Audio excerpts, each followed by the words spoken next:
నేను బ్రతికి ఉండటం కూడా వ్యర్థమే ప్రభువా అని ఎంతమందికి అనిపించిందా? ఏలియా, ఇర్మియా ఇటువంటి గొప్ప గొప్ప దైవజనులే, they had no hope, they were discouraged, they were depressed to the maximum. అంత భయంకరమైన డిప్రెషన్ గుండా వాళ్ళు వెళ్తున్నారు. మోలియా, నన్ను చంపేయి, నాకు అవ్వట్లేదు. ఇర్మియా, నాకు అవ్వట్లేదు, అసలు నేను పుట్టిన దినమై శపించబడును గాక అన్నాడు. ఈరోజు every believer will always feel this kind of expression. లేకపోతే ఈ ఎక్స్ప్రెషన్, ఈ థాట్, ఈ ఆలోచన ప్రతి విశ్వాసకి ఏదో ఒక సమయంలో కలుగుతుంది. కలగట్లేదంటే మీరు ధన్యులు, హల్లెలూయా. కలగని వారు ఎవరు ఉన్నారండి? ఇటువంటి ఆలోచన నాకు ఎప్పుడు రాలేదన్న వారు ఉంటే చేతులు ఎత్తి చూపిస్తారా? ఇది ఒక్కసారి గట్టిగా చప్పట్లు కొట్టండి వారి కోసం. ధన్యులు. కానీ చాలామందికి this is a common thing, it's a common thing. ప్రతి విశ్వాసం ఎదుర్కొనేది ఏంటంటే అది ఇట్స్ కాల్డ్ లో స్పిరిట్. ఆత్మలు ఎంతో అడగంటిపోయిన స్థితి, నిస్పృహకి లోనైన స్థితి, బాధ, చెప్పసఖ్యము కాని బాధ, నాకు అర్హత లేదు అనే ఆలోచన, నేను ఫెయిలియర్ని, నేను యూజ్లెస్ని అనే ఈ ఆలోచనలు, ఇవన్నీ కూడా ఎమోషనల్ సఫరింగ్ అంటాం. Emotional suffering, it's called emotional suffering. నీ చుట్టూన్న పరిస్థితులు బట్టి ఎటువంటి ఇంట్రెస్ట్ ఉండదు, ఏది ఇచ్చినా మీకు సంతోషం ఉండదు. ఎవరు ఎంతగా చేసినా అందరి ముందు అది చక్కగా నవ్వుతున్నట్టు ఉంటారు, మళ్ళీ పక్కనకు పోయి ఒంటరితనంలో కూర్చోాలని ఆశపడతారు, ఒంటరితనంలో ఏడవాలని ఆశపడతారు. ఇదంతా okay. After it takes a emotional toll, it will start taking a toll on your body. మొదటిగా మనసులో స్టార్ట్ అవుతుంది, తర్వాత మన శరీరం పైన ఇది ఎంతో ప్రభావితం చేస్తుందండి. యోబుని చూసినట్లయితే మొదటిగా ఇక్కడ స్టార్ట్ అయింది ఆయనకి మానసికమైన బాధ, ఎమోషనల్ పెయిన్, మానసిక నొప్పితోటి బాధించబడుతున్నప్పుడు తర్వాత స్టార్ట్ అయింది శారీరక నొప్పులు. ఆయన చుట్టూన్న ప్రతి ఒక్కరు కూడా అప్పటి వరకు ఆయన దగ్గర చేతులు చాచి అడిగేవారు, ఈరోజు ఆయనని చూసి ఉమ్మివేస్తూ ఆయన పక్కన అక్కడ కూర్చున్నట్లయితే ఆ పక్కకి రాకుండా చీచి అనుకుంటూ దూరంగా పోయి ఆయనని హేళన చేసే స్థితి. They were hurting him, they were ignoring him. నీతోటి ఏం పని, నువ్వేదో భయంకరమైన తప్పు చేస్తావు, అందుకనే నీకు ఈ శిక్ష అని ఆయనని నిందిస్తూ బాధపెడుతూ, అప్పటి వరకు ఈయన ఎంతో సహాయం చేసిన వ్యక్తులే ఆయన పైన తిరగబడి ఆయనకి దూరంగా వెళ్ళాలని ప్రయత్నిస్తున్నారు. ఆయన ఆరోగ్యము, ఆయన ఆస్తి, ఆయన బిడ్డలు అన్నీ వెళ్ళిపోయినాయండి. ఎందుకు వెళ్ళిపోయినాయి? ఆయన ఏమైనా తప్పు చేస్తాడు కాదు. యేసు దేవుడికి, యెహోవా దేవుడికి, సాతానికి, అపవాది అయిన సాతానికి ఒక సవాలు. దేవుడు అంటున్నాడు, నో, జోబు నన్ను రినౌన్స్ చేయడు, నన్ను వదిలిపెట్టాడు, ఎంత బాధ వచ్చినా నన్ను వదిలిపెట్టాడు చూడు అని అంటాడు. సాతాన్ అంటాడు, నువ్వు చేస్తాడు చూడు అంటాడు. ఈ సవాల్ మధ్యలో ఎవరు బాధపడుతున్నారు? ఇక్కడ ఎవరు బాధపడుతున్నారండి? యోబు. మెనీ అ టైమ్స్ మనం అనుకుంటాము, చాలాసార్లు అనుకుంటాము, దేవుడికి నా పైన కోపం ఉంది కాబట్టి నేను ఇది అనుభవిస్తున్నాను, దేవుడు మిమ్మల్ని, మీ పైన తన దృష్టి ఉంచి మీ యందు ఆనందిస్తున్నాడు కాబట్టి ఇది అనుమతించాడు. నమ్మిన వారు ఉంటే హల్లెలూయా చెప్తారా? He has favoured you. ఆయన దయ, ఆయన దృష్టి, ఆయన మీ పట్ల ఎంతో అతిశయిస్తున్నాడు కాబట్టే కొన్ని సవాళ్ళు, కొన్ని శోధనలు, కొన్ని శ్రమలు మన జీవితంలో అనుమతిస్తాడు. ఇక్కడ యోబుకి ఈ సవాళ్ళు, ఈ శోధనలు వచ్చిన ఎందుకు? దేవుడు తన పైన కోపం ఉన్నాడని కాదు, లేకపోతే యోబు ఏదో పాపిష్టి అని కాదు, కానీ దేవుని ఫేవర్ ఉంది కాబట్టి ఆ శోధనలు, దేవుని ఫేవర్ ఉంది కాబట్టి ఆ శ్రమలు, తట్టుకోలేనంత నొప్పి, ఏ మనిషికి రాని నొప్పి, బాధ, హింస, వేదన యోబు అనుభవించాడండి. చూసినట్లయితే యోబు గ్రంథము 1వ అధ్యాయము 2వ అధ్యాయాలు చూసినట్లయితే కొన్ని వారాలు గడిచిపోతాయి. వారాలు గడిచిపోయిన తర్వాత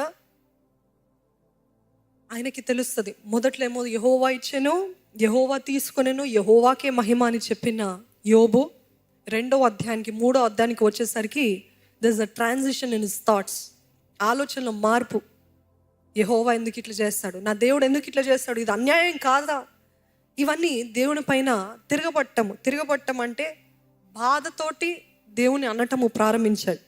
కానీ అదే రీతిగా జోబ్ 29-30 చాప్టర్స్లో చూస్తే ఆయన చక్కగా ఉండేది నా జీవితం, ఎంత బాగుండేది నా జీవితము, ఇదంతా ఇలాగ ఉండేది, ఒకప్పుడు నా జీవితం ఇలాగ ఉండేది అని ఆలోచిస్తుంటాడు. ఎప్పుడు కూడా మన జీవితాల్లో మనకి శ్రమ వచ్చినప్పుడు, మనకి బాధ కలిగినప్పుడు, మనకు అర్థం కాని స్థితిలో ఉన్నప్పుడు, గతంలో ఇట్లా ఉండేది కదా, గతంలో ఎంత బాగుండేది కదా, గతంలో నాకు ఈ బాధ లేదు కదా, గతంలో ఇంత ఏడుపు లేదు కదా, ఎంత చక్కగా ఎంజాయ్ చేసేదాన్ని నా యూత్ అనిపించిందా? మీకు అనిపించిందో లేదో? నేనైతే అనుకుంటాను కూడా ఇప్పటి వరకు కూడా.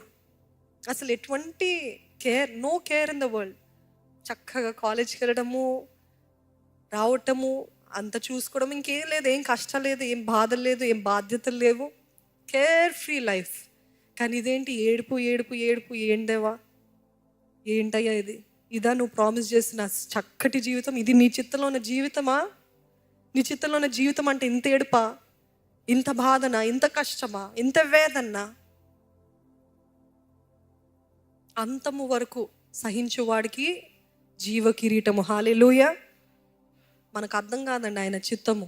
ఏడుపులాగానే ఉంటుంది, బాధలాగానే ఉంటుంది, కన్నీరులాగానే ఉంటుంది, దుఃఖములాగానే ఉంటుంది, పిండి వేయటం లాగానే ఉంటుంది. కానీ అంతము వరకు సహించువాడు ఆయన జీవ కిరీటాన్ని పొందుకుంటాం.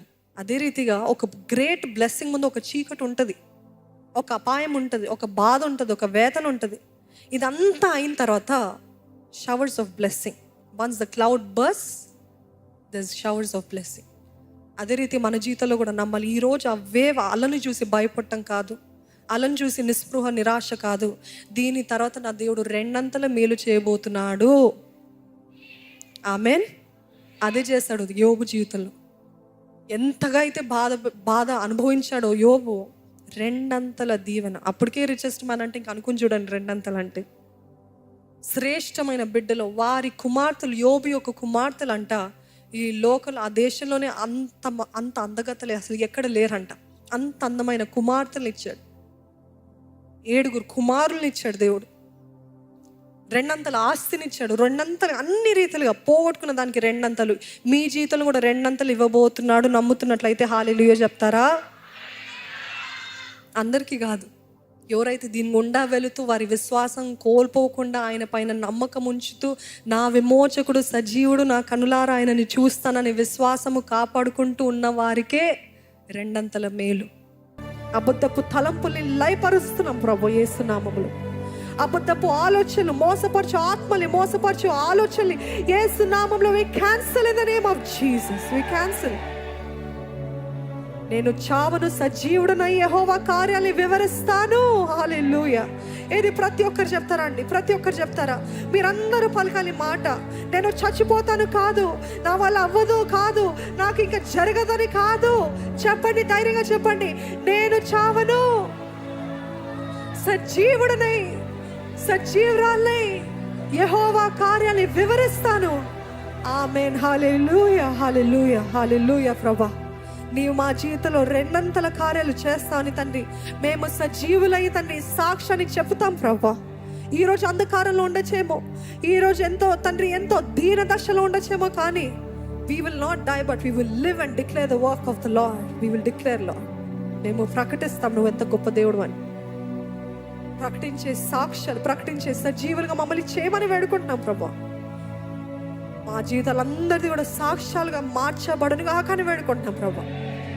Our life should be testimonies, Lord, full of testimonies. My God is faithful and that is why I am still here అని ప్రకటించాలి.